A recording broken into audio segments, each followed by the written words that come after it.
अस्सलाम वालेकुम। क्या हाल चाल? उम्मीद करते हैं कि आप खैरियत से होंगे। हमारी दुआ है कि आप हमेशा खुश रहें, हंसते और मुस्कुराते रहें और इसी तरह हमें अपना प्यार दिखाते रहें। बिल्कुल जी। मेरा नाम मौसम अली, मैं हूं तारिक महमूद, मैं मोहम्मद यूसुफ। तो आज हम जिस वीडियो पर रिएक्ट करने जा रहे हैं, वीडियो का टाइटल है India most trusted friendly country, India voted for this country in survey. तो इंडिया के जो गहरे दोस्त यानी कि जिगरी यार जो हैं वो कौन से कंट्री हैं, उनमें से वीडियो देखते हैं और अपना रिव्यू पर देंगे। कौन करते हैं ये 1 2 3 video start. Hello and welcome you to world affairs. मैं हूं प्रशांत धवन। नाउ रिसेंटली आपने बहुत से आर्टिकल्स देखे होंगे जहां पर यह लिखा है कि एक पर्टिकुलर कंट्री, इस कंट्री को हमारे देश के लोग मानते हैं भारत का सबसे ट्रस्टेबल फ्रेंड आज़ादी से लेकर अब तक। यहाँ पर आप देख पाओगे Russia is India's most reliable partner since independence, ये कहा है ORF के सर्वे ने। भारत में कई हजारों लोगों से क्वेश्चन पूछा गया फॉरेन पॉलिसी से रिलेटेड, जियोपॉलिटिक्स से रिलेटेड, और उन लोगों ने यहाँ पर अब 2022 के अंत में जवाब दिया है कि आज़ादी से लेकर अब तक अगर एक कंट्री सबसे ज़्यादा ट्रस्टेबल पार्टनर रहा है भारत का तो वो देश है रशिया। इंटरेस्टिंग बात यहाँ पर यह है कि सिमिलर टाइप का सर्वे, ऑलमोस्ट सिमिलर टाइप का सर्वे भी हुआ था 2021 में। उस पर मैंने वीडियो भी बनाई थी और उसमें आपको याद होगा कि ज़्यादातर लोगों ने यह कहा था कि भविष्य में वो चाहते हैं या भविष्य में वो देखते हैं कि इंडिया का मेन इंपॉर्टेंट जो पार्टनर है वो रहने वाला है USA। मगर पिछले 1 से लेकर 1.5 साल में ऐसी आप कह लीजिए इवेंट्स हुए हैं, जयशंकर साहब की स्टेटमेंट्स आई है, पाकिस्तान का जो F-16 प्रोग्राम है USA ने वापस रिवाइव कर दिया है, बहुत सी चीज़ें एक के बाद एक हुई है जिसको देखकर इंडियंस आप कह लीजिए वापस रशिया सेंट्रिक बन रहे हैं। मैं चाहता हूं ये जो पूरा सर्वे है मैं आपको दिखाऊं, इससे आपको एक बहुत ही अच्छी एक इंसाइट मिलेगी कि देश की बड़ी आबादी जियोपॉलिटिक्स, इंटरनेशनल रिलेशंस के बारे में आखिर सोचती क्या है। नाउ ये जो सर्वे है ये ऑनलाइन आपको फ्री ऑफ कॉस्ट मिल जाएगा ORF की वेबसाइट पे। ORF है ऑब्जर्वर रिसर्च फाउंडेशन, भारत में एक बहुत ही बड़ा जियोपॉलिटिक्स, इंटरनेशनल रिलेशंस का एक थिंक टैंक है। और यहाँ पे आप देख पाओगे लिखा है द ORF फॉरेन पॉलिसी सर्वे 2022। और यहाँ पर आप देख पाओगे पहला क्वेश्चन ORF ने पूछा लोगों से वो ये था कि ओवरऑल देश की जो विदेश नीति है उसको लेकर आपका क्या ओपिनियन है। देश की जो करंट नीति है ये बहुत अच्छी है, न्यूट्रल है, खराब है वगैरह। तो यहाँ पे आप देख पाओगे 25% लोगों ने कहा कि बहुत अच्छी है, 52% लोगों ने कहा कि अच्छी है। तो आप कह सकते हैं कि एक बड़ी संख्या 77% जो लोग हैं वो मानते हैं कि देश की जो विदेश नीति है ये सही दिशा में जा रही है। फिर अगला क्वेश्चन लोगों से ये पूछा गया कि वो कौन सा देश है जो इंडिपेंडेंट इंडिया की हिस्ट्री में इंडिया का सबसे इंपॉर्टेंट, सबसे ट्रस्टेड पार्टनर रहा है। अब इंटरेस्टिंग क्वेश्चन है यहाँ पर, क्योंकि आप देखेंगे कि यहाँ पे रशिया, US, इजराइल, फ्रांस सबके बारे में मेंशन किया है लोगों ने, मगर रशिया का मेंशन सबसे ज्यादा यहाँ पर आया है। 43% लोगों ने कहा है कि रशिया है इंडिया का मोस्ट ट्रस्टेड पार्टनर, 27% लोगों ने कहा है कि USA है इंडिया का मोस्ट ट्रस्टेड पार्टनर। हालांकि एक बहुत ही इंटरेस्टिंग पॉइंट इस सर्वे की ये है कि जो मेल रिस्पोंडेंट थे, ज्यादातर मेल्स ने ज्यादातर कहा है 54% इनके हिसाब से कि रशिया है इंडिया का मोस्ट ट्रस्टेड पार्टनर। फीमेल्स ने आज भी कहा है कि USA है इंडिया का मोस्ट ट्रस्टेड पार्टनर। और पिछले साल आपको याद होगा कि यहाँ पे आप देख पाओगे जब लोगों से पूछा गया कि how would you rate these powers on the basis of trust, तो नंबर 1 पे उस वक्त था USA, नंबर 2 पे ऑस्ट्रेलिया, नंबर 3 पे रशिया। तो पिछले आप कह लीजिए 1.5 साल में जो यूक्रेन वॉर हुई है उसके बाद जिस तरीके से इंडिया ने काफ़ी बार एब्सटेन किया रशिया के इशू को लेकर, रशिया ने उसके बदले में फिर हमको डिस्काउंटेड ऑयल बेचा, बहुत सी जो चीज़ें हुई हैं ना, ये सब देखकर आप कह लीजिए लोगों का परसेप्शन चेंज हुआ है। और मैं कहूँगा लास्ट में जो चेरी ऑन द केक है, केक तो तैयार हो गया था, उसके बाद चेरी डालनी होती है, तो जो चेरी डाली है वो USA ने पाकिस्तान का जो F-16 प्रोग्राम है वो रिवाइव करके डाली है। आज भी आप देखोगे, आज भी हमारे विदेश मंत्री ने स्टेटमेंट दी है कि पाकिस्तान को जब से F-16 मिले हैं उससे दुनिया का कुछ भला हुआ नहीं है। इंडिया लगातार F-16 प्रोग्राम की आलोचना कर रहा है USA से। और हाँ, एक और बहुत ही इंटरेस्टिंग बात मैं आपको ये बता दूं, जो सरकारी कर्मचारी है, यहाँ पे बहुत से लोगों से पूछा गया ये सवाल, तो जिन लोगों की सरकारी नौकरी है ना, वहां पर देखा गया कि 66% लोगों ने कहा है कि Russia was India's most trusted partner. तो मैं ये कहूंगा, देखिए रशिया ने ना लोगों के माइंड में एक बहुत बड़ा एक आप कह लीजिए कमबैक किया है एज इंडिया ट्रस्टेड पार्टनर। फिर आगे लोगों से पूछा गया कि इंडिपेंडेंट इंडिया की हिस्ट्री में सबसे बड़ा टर्निंग पॉइंट कौन सा रहा है, एक ऐसा इवेंट जिसके बाद भारत की विदेश नीति में काफी बदलाव आए हैं। तो देखिए यहाँ पे लोगों ने कहा है 1998 का जो पोखरान न्यूक्लियर टेस्ट था, ये है इंडिया के लिए बिगेस्ट टर्निंग पॉइंट। 16% लोगों ने यहाँ पर कहा है पोखरान न्यूक्लियर टेस्ट के बारे में, 13% लोगों ने कहा इंडिया चाइना वॉर के बारे में, और उसके बाद 12% लोगों ने यहाँ पर मेंशन किया 1971 इंडिया पाकिस्तान वॉर के बारे में। हालांकि पर्सनली आप मुझसे पूछें, मेरे हिसाब से liberalisation of the Indian economy 1991 में जो हमने आप कह लीजिए सोशलिज्म का जो मॉडल था वो पीछे रखकर ज़्यादा एक कैपिटलिस्ट जो अप्रोच अपनाई है, इसकी वजह से ना हमारे द्वार खुले हैं यूरोप की तरफ, यूएसए की तरफ, और रिलेशंस हमारे वेस्ट के साथ इंप्रूव हुए हैं। तो ये मैं कहूँगा सबसे बड़ा टर्निंग पॉइंट था, ना सिर्फ भारत की फॉरेन पॉलिसी बल्कि हमारी इकोनॉमिक पॉलिसी के हिसाब से, लिविंग स्टैंडर्ड के हिसाब से इसका इम्पैक्ट हर एक इंडियन पे हुआ है। मगर यहाँ पे आप नोटिस करोगे करीब 9% लोग हैं, इन्होंने ये भी कहा है कि जो गलवान में क्लैशेस हुई थी 2020 में, इसका भी एक बहुत ही बड़ा एक इम्पैक्ट पड़ा है भारत की विदेश नीति पर। नाउ इसके बाद लोगों से यह पूछा गया कि इनमें से वो कौन सा टॉपिक है जिसके बारे में सबसे ज्यादा चिंता है आपको। तो जब इशू आया बॉर्डर कॉन्फ्लिक्ट्स विद चाइना का, कि चाइना के साथ बॉर्डर को लेकर जो भी इशू रहता है, वहां पर 84% इंडियंस ने कहा कि हम कंसर्न है, वेरी कंसर्न से लेकर समवॉट कंसर्न का आंसर दिया। पाकिस्तान के केस में 82% लोगों ने कहा कि हाँ बिल्कुल हम कंसर्न से लेकर समवॉट कंसर्न है। तो आप कह लीजिए ज़्यादा चिंता इंडिया में आज के समय चाइना की बॉर्डर को लेकर है। फिर ऑफ कोर्स लोगों ने यहाँ पर जो कोविड-19 पेंडेमिक है उसकी भी बात करी है, मगर उसको मैं एक फॉरेन पॉलिसी का इशू मानूंगा नहीं। अगर डायरेक्टली हम बात करें फॉरेन पॉलिसी की, नेबरिंग कंट्रीज की, तो चाइना आज के समय ज़्यादा बड़ा कंसर्न बन चुका है लोगों के माइंड में देन पाकिस्तान। फिर आगे एक बहुत ही इंपॉर्टेंट क्वेश्चन लोगों से ये पूछा गया कि क्या आप मानते हैं कि भारत के लिए इंपॉर्टेंट है कि हमारी परमानेंट सीट हो यूनाइटेड नेशन सिक्योरिटी काउंसिल में, स्थायी मेंबरशिप हमारी होनी चाहिए यूएन के सिक्योरिटी काउंसिल में। तो आप देखोगे 70% लोगों ने कहा है कि ये वेरी इंपॉर्टेंट है, सिर्फ 21% लोगों ने कहा कि समवॉट इंपॉर्टेंट है। तो आप खुद ही देख लो 91% लोगों ने कहा कि इंपॉर्टेंट है, मतलब इसको ये एक बहुत ही इंपॉर्टेंट पार्ट मानते हैं भारत की विदेश नीति का। सिर्फ गिनती के 1 से लेकर 2% लोगों ने कहा है कि ये टॉपिक अनइम्पॉर्टेंट है। और देखो एक बहुत ही इंटरेस्टिंग बात आपको ये बताता हूँ कि भारत की विदेश नीति में जो थोड़ा सा हमको बदलाव देखने को मिल रहा है, इसका इम्पैक्ट ऑफ कोर्स लोगों पर भी होता है। तो यहाँ पे मैं आपको दिखाना चाहता हूँ कि सबसे बड़ा इम्पैक्ट ओवरऑल क्वाड को लेकर, क्वाड के व्यू पॉइंट को लेकर भी कैसे चेंज हुआ है। जब लोगों से पूछा गया कि इनमें से वो कौन सा ग्लोबल फोरम है, ग्लोबल ग्रुप है जो भारत के लिए बहुत ज़्यादा फायदेमंद रहा है, आप देख के हैरान हो जाएंगे। सबसे ज़्यादा लोगों ने वोट किया है ब्रिक्स के बारे में। 26% लोगों ने कहा है कि ब्रिक्स बहुत इंपॉर्टेंट है भारत के लिए। सिर्फ आप देखोगे कि 12% लोगों ने कहा है कि क्वाड इंपॉर्टेंट है for India. This is very shocking. आप यही देख लीजिए, यूएस गवर्नमेंट बहुत प्रमोट करती है क्वाड को, क्वाड एक उनके लिए रेवोल्यूशनरी स्टेप है। मगर सिंस क्वाड में अभी तक कुछ आप कह लीजिए ना कुछ क्वाड का बैंक बना है, ना वहाँ पर फाइनेंसिंग की बात की जा रही है, जबकि ब्रिक्स का एक प्रॉपर बैंक है। ब्रिक्स के अंडर बहुत सारे इनिशिएटिव स्टार्ट हो चुके हैं, ब्रिक्स गेम्स की बात चल रही है। तो आप कह लीजिए ब्रिक्स काफ़ी आगे है कंपेयर टू क्वाड इंपॉर्टेंस के मामले में, एटलीस्ट इन पीपल्स माइंड। और इंटरेस्टिंगली आप देखोगे ब्रिक्स को लोगों ने G20 और बिम्स्टेक से भी ज़्यादा इंपॉर्टेंस दी है। और फिर लोगों से पूछा गया इंडो पैसिफिक के बारे में कि आपके हिसाब से ये कौन से रीजन, फॉलोइंग रीजन जो है इनमें से वो कौन सा रीजन है जो स्ट्रेटेजिकली बहुत इंपॉर्टेंट है भारत के लिए। तो यहाँ पे आप देख पाओगे कि इंडो पैसिफिक को ना सिर्फ 11% वोट मिले हैं। लोगों ने यहाँ पर सबसे ज़्यादा कहा है कि South Asia is most important for अस।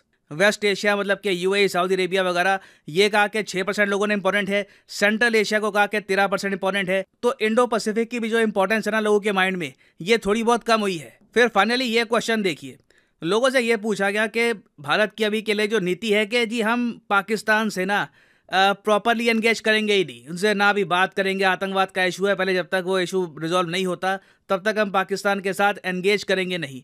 इसको लेकर लोग काफ़ी बटे हुए थे। आप देखोगे 58% लोगों ने कहा है कि बिल्कुल ये बेनिफिशियल रहा है पाकिस्तान से ना एंगेज करना। 11% लोगों ने कहा कि मैं न्यूट्रल हूँ, ना ये बेनिफिशियल रहा है ना ख़राब रहा है। 6% लोगों ने कहा कि पता नहीं। और 24% लोगों ने कहा है कि इससे भारत को नुकसान ही हुआ है, इससे रीजन की पीस और स्टेबिलिटी को नुकसान हुआ है। ना यहाँ पे मैं आपसे पूछना चाहूँगा कि भारत की जो करंट फॉरेन पॉलिसी है पाकिस्तान को लेकर, क्या इससे भारत को फायदा हुआ है आपके हिसाब से, या लॉन्ग टर्म में नुकसान होगा? लिखिएगा इसके बारे में कमेंट सेक्शन में, मैं जेन्युइनली जानना चाहूंगा आपका ओपिनियन। फाइनली यहाँ पर मैं ये भी ऐड कर दूं कि लाइफ में अगर आप एक बार प्रॉपरली यूपीएससी एग्जाम की तैयारी करना चाहते हैं जेन्युइन तरीके से, तो आप अनअकैडमी का स्पेशल कॉम्बो पैकेज परचेज कर सकते हैं। कमेंट सेक्शन में जाइए, यहाँ पे आपको मिलेगा लिंक इस कॉम्बो पैकेज का। नाउ इस कॉम्बो पैकेज की खास बात यह है कि आपको यहाँ पर प्रीलिम्स, मेंस और ऑप्शनल तीनों की तैयारी करने का मौका मिलता है इन अ सिंगल परचेज। ये सारे जो आप कोर्सेज हैं अलग अलग परचेज करोगे तो 10 to 15,000 रुपीज़ आपको एक्स्ट्रा पे करने होंगे। तो कॉम्बो में वैसे ही आपकी सेविंग होती है। तो अगर मान लीजिए अभी आपका प्लान है कि आप 2-3 साल में आराम से यूपीएससी के एग्जाम का एक प्रॉपर अटेम्प्ट देंगे, तो जो 36 महीने का कोर्स है ये आप कर सकते हैं परचेज। मगर जो प्राइसेस यहाँ पर लिखे हैं कभी भी पे मत कर देना। सिंपली यहाँ पर कोड यूज करो PD10 और प्राइसेस गिरना स्टार्ट हो जाएंगे। The prices will start falling. सिर्फ 3,000 रुपए में यूपीएससी ऑप्शनल, प्रीलिम्स, मेंस तीनों की तैयारी आप कर सकते हैं with Unacademy. So use the code PD10 and save money. So इसी नोट के साथ ये है वीडियो का अंत। Thank you for listening and as always God bless you all.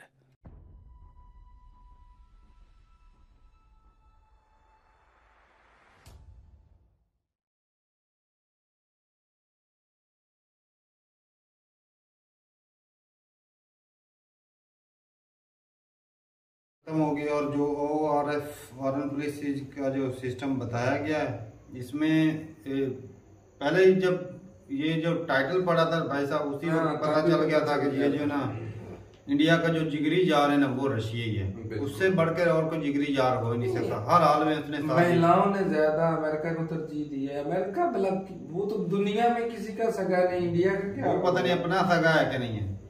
Pakistan को दे दिए, उनके मांगने पर भी उन्हें नहीं दे रहे। F-16 हाँ। इसके अंदर भी एक ना बहुत लंबी चौड़ी सोच है। असल में लोगों की हर बंदे की सोच जो है डिफरेंट होती है और अपने नॉलेज के हिसाब से भाई वो जो है वोट करते रहे। और रशिया के तो भाई रशिया का तो रशिया बिल्कुल इंडिया का यार है, बिल्कुल यार। और अमेरिका दुनिया में किसी का यार नहीं, ऐसे ही है। बाकी किसी का भी पूरी दुनिया में किसी का नहीं। जो बॉर्डर पे जो थ्रेट की बात करें तो पाकिस्तान से इंडिया को कोई खतरा नहीं है। बिल्कुल खतरा है तो भाई चाइना से जी। अगर पाकिस्तान चाइना तो के साथ जो कुछ करता है तो फिर थोड़ा सा ये है कि मुश्किल हो जाएगा, लेकिन इतने भी बड़ी प्रॉब्लम नहीं है। लेकिन ज्यादा थ्रेट जो है भाई साहब चाइना से ही है भाई। चाइना से अगर होता ना कुछ चाइना कहता है कि तुम भी हमारे साथ मिलके लड़ो, हालांकि पाकिस्तान की कितने जगह चाइना ने एक दफा भी हेल्प नहीं की, तो पाकिस्तान भी नहीं करने वाला है। हमारा जिगरी यार उसने कभी हेल्प नहीं की। बाकी रशिया की हेल्प की थी 1971 में भी की थी। अच्छी बात नहीं कि अगर वो करता तो हमारी हालत शायद इससे भी बदतर हो जाए। ये भी सही है।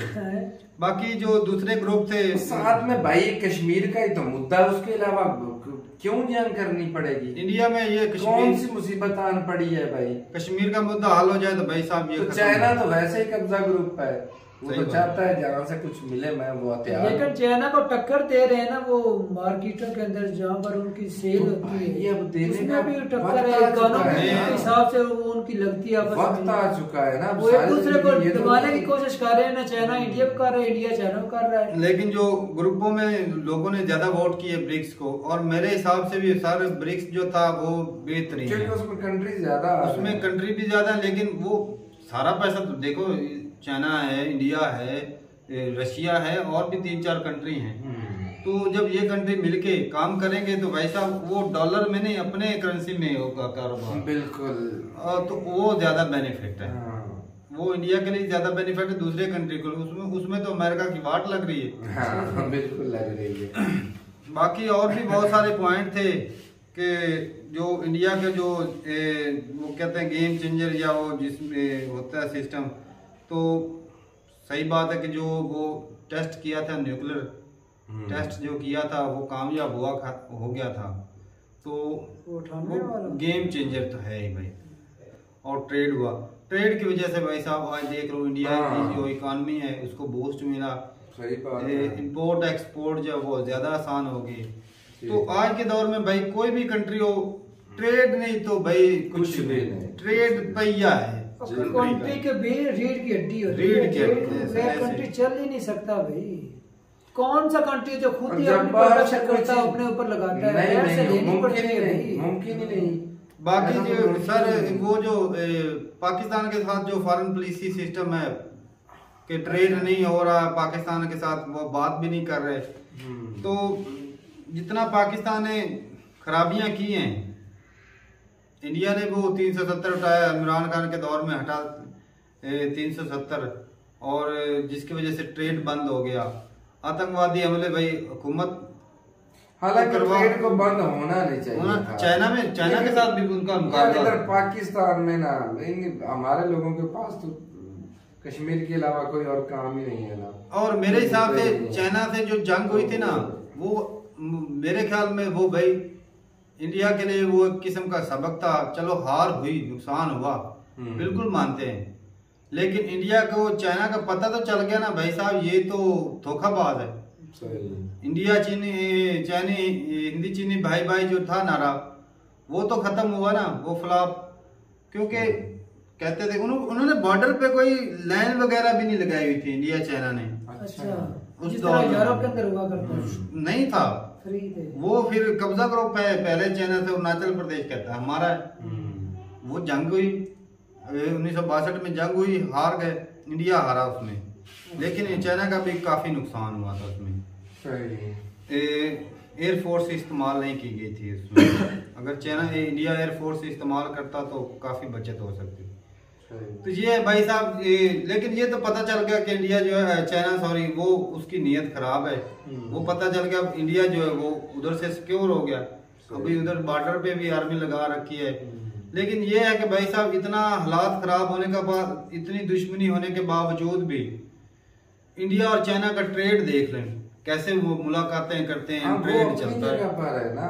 इसी वजह से तो हम पीछे। लेकिन एक और बात है, पाकिस्तान की वजह से ट्रेड मेरे ख्याल में नहीं रुकी। इंडिया भी नहीं चाहता पाकिस्तान के साथ ट्रेड, वो अभी नहीं ना चाहते भाई, चाइना के साथ क्यों कर रहे हैं। देख लो, एक इशू है कश्मीर, उसके ऊपर दोनों कंट्री एक दूसरे के साथ पाबंदियां तो ये लगा देते हैं। आया हुआ सामान, सब्जी आई हुई, इन्होंने वो, इनमें इंसानियत है ही नहीं। क्या बात है यार, चाइना ने उधर हमला किया, उसको हराया इंडिया वालों को, ठीक है, कब्जा भी किया, फिर भी उनके साथ तजारत तो चल रही है। हालांकि ज्यादा खुन्नस तो उधर निकालना चाहिए था। पाकिस्तान के अंदर सिर्फ इशू है ना, उस इशू का हल नहीं, उस इशू की वजह से ट्रेड बंद की। इमरान खान ने भाई हमारे लोग करते हैं ना, हमारे हुक्मरान करते हैं। इमरान खान ने बंद किया ट्रेड। अब मच्छरदानियां तो मंगा रहे थे भाई। एक देखो, ट्रेड होती है ना, दोनों तरफ से बंद होती है। तो भाई पाकिस्तान देता कुछ नहीं, इतना ज्यादा देता है, ये नहीं था ना, उसमें ज्यादा बेनिफिट किसका है? पाकिस्तान ये नहीं होता ना, पाकिस्तान का ये फायदा होता, पाकिस्तान को सस्ती चीजें मिल जाए। पिंक साल्ट पूरी दुनिया में मशहूर है, वो देता था इंडिया को, तो अब नहीं दे रहा, वो अब नहीं देता। तो ठीक है भाई साहब, ये पाकिस्तान का भी कसूर होगा, लेकिन पाकिस्तान का भी कसूर है।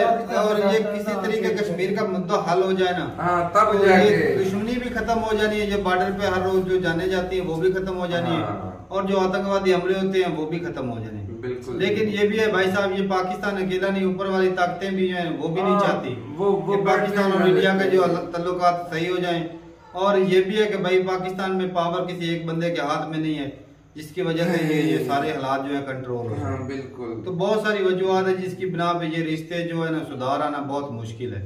ऐसे ही लग रहा है कि हमारी जिंदगी में तो ये मुमकिन नहीं है। तो ठीक है भाई साहब, अपनी राय जरूर बताइए कमेंट सेक्शन में कि इनमें से ज्यादा जो पॉइंट थे आपको कौन से अच्छे लगे, और पाकिस्तान के साथ जो है ना आने वाले वक्तों में तल्लुकात इंडिया के कैसे होंगे। ठीक है, मिलते नहीं वीडियो के साथ, तब तक के लिए इजाजत दें। अल्लाह हाफिज।